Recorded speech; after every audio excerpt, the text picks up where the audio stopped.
Hello to all our listeners. Welcome back to the Barber Today podcast. This is our second deep dive for the year 2026, and I'm Max Parker. And I'm Ruby Brown. Today we are profiling the magazine's second featured artist of the year, and I have to say, the story here it's really something special. It really is. We're going to be talking about risk, about purpose, and about how you turn a job into a genuine legacy. But before we get into all that, we need to talk about the tools. We do. We have to give a huge thank you to our sponsor for this episode, Tomb 45. Absolutely. If you're watching the hardware space right now, what they are doing with this Babeless PRO collaboration is, well, it's leading the way. It's so impressive. And, you hear the phrase, by barbers for barbers, thrown around a lot. All the time. But this feels different. You can tell these clippers and trimmers were actually designed by people who stand behind a chair all day. That is the whole point, right? An engineer thinks about specs. A barber thinks, how does my wrist feel after the 8th client? Exactly. So you get that high power, but you also get this really great ergonomic design and wireless charging.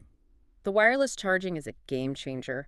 Just for keeping your station clean, it changes the whole vibe. It does. And the precision you get for lineups is it's next level. These are tools designed to elevate your work, period. So if you're looking for that new standard, you have to check them out. Go visit them at tomb45.com.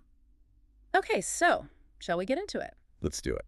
Our destination today is California, the Bay Area specifically.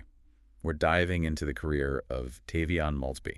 Known to the world as Tee The Barber. And looking through all the source material, the interviews, it seems like there's a central theme here. Yeah, there is. It's this intersection, this point where skill meets purpose. That's a great way to put it, because you see a lot of people who have this skill but are just sort of spinning their wheels, Or they have the purpose, but not quite the technical ability to back it up. T seems to be the one who figured out how to lock them both together. Right. And he transformed barbering from just a job into this platform for leadership. But what's so interesting is that it wasn't a straight path for him. No, not at all. You'd look at his background and think he was, destined for it from day one. Oh, for sure. The man was practically born with clippers in his hand. I mean, his father was a barber, his mother was a stylist. The whole family was in it. His grandmother, his aunts. It was the family ecosystem. So you'd think, okay, he's just going to follow in those footsteps. But he actually resisted it for a while. That's the part that really stood out to me. He tried other things. It's that classic thing, right? You see what your parents do and you think, I'm going to do anything but that. It's so human. Yeah. But he's really honest about it in the interviews. He says he only realized it was his calling after he, and this is quote, ran out of options. I love that honesty. So many people would rewrite that and say, oh, I always knew. Exactly. But for him, it was more like, okay, I tried other stuff. It didn't work. Let me really look at what's right in front of me. And when he finally did look, his whole perspective changed. It did. He stopped seeing it as just a way to pay the bills. He saw what the craft provided for his family. He saw influence, confidence, a real presence in the community. That's the big shift, isn't it? Going from seeing it as labor to seeing it as influence. That's when he got serious. He looked at his parents' work ethic, of course, but then he started studying the greats. People like Dave Diggs, Kenny Duncan, Charles Schumet. He was studying the blueprint for success. And specifically, a blueprint for how to be a professional, not just a technician. Okay, so he embraces his calling. He's got the family legacy. He's working in his hometown, Haines City, Florida. He's comfortable. And then he decides to just blow it all up. This part of the story, I mean, it just gives me anxiety reading it. He decides to move across the entire country to the Bay Area. With 2 suitcases. Just 2 suitcases, no job lined up, no clients. Nothing. And you have to understand, in barbering, your clients are your income. If you move 3,000 miles, your income is 0. Full stop. And he didn't just move anywhere. He moved from Florida to one of the most expensive places in the entire country. The cost of living difference alone is staggering. So he's got no safety net, no job, no customers, and immense financial pressure. So the question is, why? Why do that to yourself? Because of his mindset. And this is a quote I think everyone listening should really hear.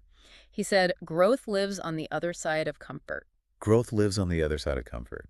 Wow. He knew that staying in his comfort zone in Florida was basically a ceiling on his potential. He wasn't running from something. He was running towards a bigger version of himself. That takes a kind of self-belief, that is. Yeah. Wow, it's pretty rare. It's betting on yourself when all the odds are stacked against you. And he won the bet. Which brings us to the business he built out there, the House of Favor. I love that name. And he's very specific, isn't he? He doesn't call it a barber shop. No, he calls it a private lifestyle lounge. So what does that even mean? Well, think about a typical shop. It's busy, it's loud, it's a social hub, which is great, but it's also, a bit of a fishbowl. Right. Everyone can see you. Everyone wants to talk. Exactly. And T had this realization after visiting Charles Schumet's private setup in Chicago. He saw a gap in the market. He didn't want high traffic. He wanted exclusivity, curation. So who's the client for that kind of service? The client is the person who can't afford to be in that fishbowl. We're talking professional athletes, NFL, NBA guys, actors, CEOs. That makes perfect sense. If you're a famous quarterback, the last thing you want is for your haircut to turn into an impromptu autograph session. You're there to relax, not to be on display. T understood that for that clientele, the ultimate luxury isn't a gold-plated comb. It's privacy. It's discretion. So the product isn't just the haircut. The product is the environment. It's a space where they feel, as he says, respected and restored. But you can't just hang a sign that says celebrities welcome. Yeah. No, that would be the fastest way to make sure they never show up. He talks about organic growth. It was all about patience. You get one high-profile client. You deliver an amazing service, but more importantly, you're professional. You don't ask for a selfie. You don't talk about them to other people. And then they tell their teammates. Exactly. Word of mouth in those elite circles is everything because trust is so rare. It's all about reputation. Okay, so the environment is perfect. The trust is there. Let's talk about the actual cuts. Okay. Because the best lounge in the world won't save you if the fade is bad. True. And his style is described as clean, precise, and intentional. But the inspiration he mentions is what's really cool. He points to the New Jack Swing era. I love that. Late 80s, early 90s. High top fades. Yes. Think Bobby Brown, Guy, Heavy D. The hair was structural. It had architecture, sharp lines, bold shapes. It was a whole statement. Your hair entered the room before you did. It did. But here's the key. He's not just recreating a look from 1991. He's taking the feeling of that era, the confidence, the structure, and he's applying modern techniques to it. So like using modern blending on a classic shape. Precisely. It's a classic foundation with a 2026 finish. And when it comes to tools, he has a deep loyalty to a specific brand. He does. He's a brand ambassador for Andes. And he says he's been using the Andes Master since he was a kid. Wow, so that connects right back to his dad, to that legacy. It's the through line, isn't it? He's using the same classic machine his father probably used, but he's doing it in this elite, private setting. It connects his past to his present. And he's built on that. He's got his own product line now, Favored. Which is such a smart move. Organic curl creams, oils, it completes the ecosystem. He controls the experience from the moment you walk in to the products you use at home. And he teaches this stuff. He's a big educator, but he's not just teaching cuts. The source material says he teaches systems. That word is so important, systems. He argues that having a system, a repeatable, efficient process, doesn't kill creativity. It actually frees you up. It helps you work smarter. And it prevents burnout. Absolutely. You can't stand behind a chair for 40 years if every single haircut is a fight. A system gives you consistency and longevity. Speaking of longevity, with a schedule like his, running the business, teaching the clients, how does he even relax? He goes from one kind of restoration to another. He restores classic cars. The photos are beautiful. An 87 Monte Carlo SS and a 75 Chevy Caprice convertible. And just like the barbering, it connects back to his dad. He says the passion came from building cars with him as a kid. It's kind of the same skill set, isn't it? You're looking at something, seeing its potential, and then patiently using your tools to bring it back to life. That's a great point. It's all about restoration. He says being under the hood or just cruising helps him reset and reflect. It's his escape. We all need that. But there's a deeper foundation for him, too. Faith plays a huge role in his life. A very clear role. He quotes Philippians 4:13. I can do all things through Christ who strengthens me. And he says that verse keeps him grounded no matter what. Think about it. That applies when you're the guy with 2 suitcases and no money. And it applies when you're at the top of your game and you're tempted to let your ego take over. It's the stabilizer.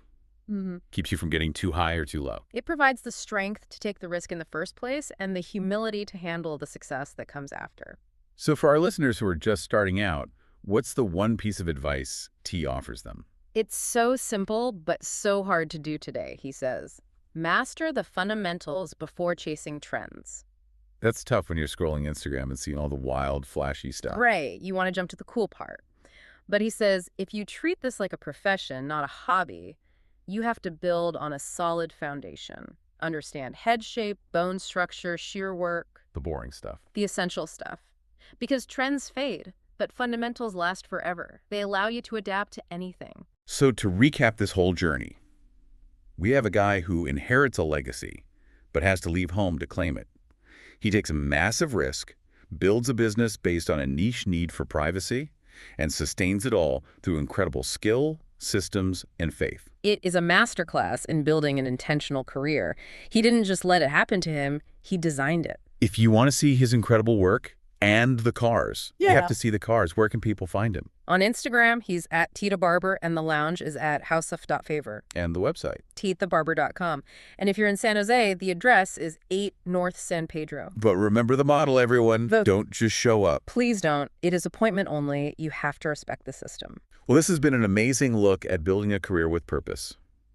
As we wrap up, what's the final thought you want to leave everyone with? I want to leave you with a question that Tee's journey brings up. He shifted from just doing the work, the physical act of cutting hair, to building the system that supports it all.